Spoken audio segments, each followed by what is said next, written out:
Hello Booktube!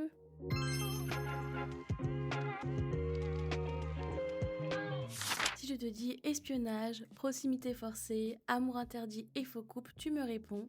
Je parle bien évidemment de Harvey Slice de Lila Mars aux éditions Hugo, que j'ai lu en lecture commune sur le Discord de Elise du compte Elise Books. Quand j'ai commencé ma lecture, j'ai été immédiatement happée par la plume de Lila Mars, qui est je trouve fluide et immersive, et qui m'a donné l'impression d'enchaîner les pages sans m'en rendre compte. L'univers d'espionnage entre mission, secret et infiltration m'a également beaucoup plu. En ce qui concerne la relation entre Bella et Kamari, j'ai adoré leurs échanges, leurs piques et leurs non-dits. Kamari en particulier m'a marqué par sa complexité et son dévouement, tandis que Bella m'a semblé à la fois humaine et forte avec ses doutes et ses failles. J'ai aussi apprécié certains détails originaux comme le langage des fleurs qui apporte une réelle sensibilité à l'histoire. En revanche, tout n'est pas parfait et c'est aussi pour ça que ma note globale a un peu baissé. Certaines intrigues secondaires, notamment autour de la famille de Bella, m'ont paru un peu superflues ou peut-être pas correctement exploitées. Je trouvais aussi que certains personnages secondaires manquaient parfois de profondeur et j'ai relevé aussi quelques incohérences ou maladresses, probablement au niveau de la relecture ou de la correction qui semble avoir été bâclée dans la seconde moitié du roman. Donc ce sont des éléments qui ont parfois pu me sortir de ma lecture. J'ai cependant l'impression que c'est quand même des choses que je remarque de plus en plus souvent dans les parutions Hugo, mais aussi dans les parutions d'autres maisons d'édition. Je sais pas trop si c'est peut-être juste moi ou si vous aussi vous avez eu cette réflexion, donc n'hésitez pas à me dire en commentaire si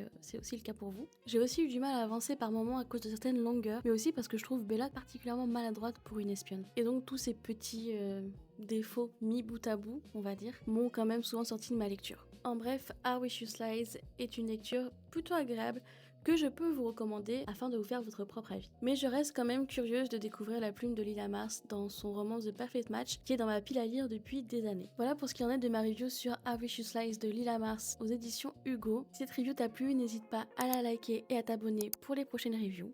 Et si tu as lu ce roman, n'hésite pas à me dire en commentaire ce que tu en as pensé. Et si ce n'est pas le cas, je t'invite à lire d'autres reviews afin de te faire un avis global et savoir si tu dois l'acheter ou non.